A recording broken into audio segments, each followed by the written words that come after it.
جو قربانی کرنے کی وسعت رکھتا ہے اور قربانی نہیں کرتا وہ ہماری عیدگاہ کے قریب بھی مت بھٹکے۔ قربانی کس پر واجب ہے؟ آخر ہم سب کیسے جانیں گے ہمارے اوپر قربانی واجب ہے بھی یا نہیں؟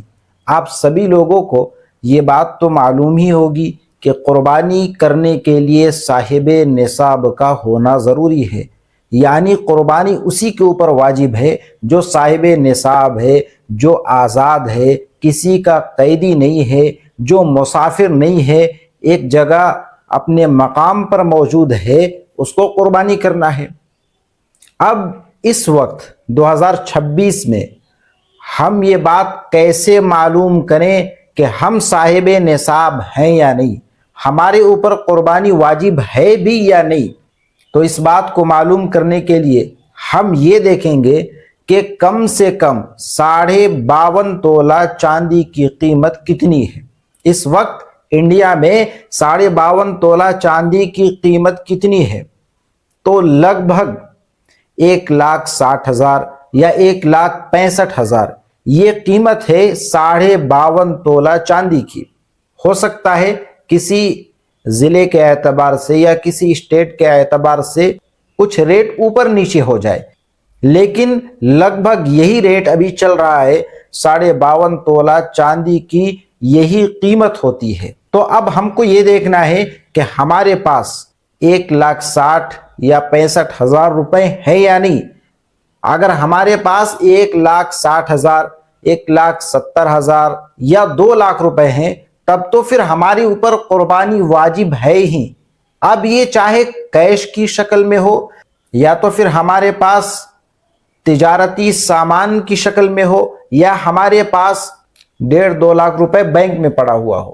اگر 1 لاکھ روپے آپ کے پاس ہے تو یاد رکھیے قربانی واجب نہیں ہوئی، لیکن اس کے باوجود بھی، قربانی واجب نہ ہونے کے باوجود بھی اگر کوئی شخص ثواب کی نیت سے قربانی کرتا ہے تب تو پھر کیا کہنے، تب تو پھر سبحان اللہ، بہت اچھی بات ہے۔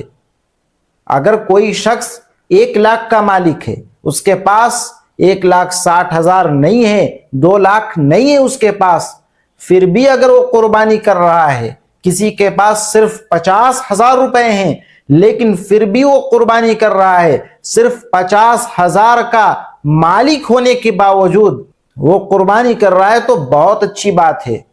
اب اس میں ہم لوگ کرتے کیا ہیں کہ قربانی ہمارے اوپر واجب ہو چکی ہے اور ہم قربانی کر رہے ہیں ابا کی طرف سے، کوئی قربانی کر رہا ہے والدہ کی طرف سے، تو ایسا نہیں کرنا ہے۔ اس کے اوپر بھی میں تفصیلی ویڈیو بناؤں گا۔ قربانی جس کے اوپر واجب ہے اس کو پہلے قربانی اپنی طرف سے، ہمارے اوپر واجب ہے، ہمارے پاس 1,60,000 روپے ہیں، کسی بھی صورت میں چاہے وہ کیش کی شکل میں ہو یا بینک میں رکھے ہوئے ہو یا تجارتی سامان کی شکل میں ہو، اگر ہمارے پاس ہیں تو پہلے ہم کو اپنی طرف سے، اگر وسعت ہے تو پھر ہم اپنے رشتہ داروں میں سے، والدین کی طرف سے یا مرحومین کی طرف سے کر سکتے ہیں، لیکن جب ہمارے اوپر واجب ہو گیا تو سب سے پہلے ہم اپنا واجب ادا کریں گے۔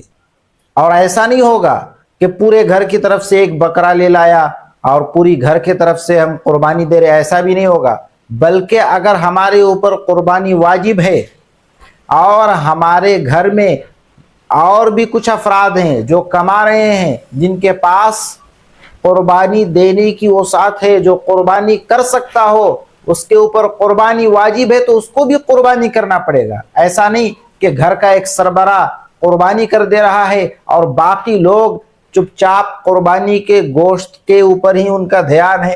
قربانی ہمارے اوپر واجب ہے، ہمیں بھی قربانی کرنی چاہیے، اس بات کی فکر ہی نہیں ہے۔ ایسا نہیں ہونا چاہیے، بلکہ گھر میں جتنے بھی افراد ہیں جن کے اوپر بھی قربانی واجب ہے، جو میں نے کرائٹیریا آپ کو بتلا دیا، اس کے مطابق اگر آپ کے گھر میں جتنے افراد ہیں سب کو آپ چیک کیجئے، جو بھی کما رہا ہے، جو بھی اپنا انکم خود سیو کر رہا ہے، جو اپنے پاس پیسے جمع کر رہا ہے یا اپنی کمائی کا خود مالک ہے، خود کفیل ہے، اس کو چاہیے کہ جب ہمارے پاس اتنی رقم ہو جائے کہ ہم قربانی کر سکتے ہوں تو اس کو قربانی کرنا چاہیے. جب اس پر قربانی واجب ہو گئی تو قربانی کرنا چاہیے.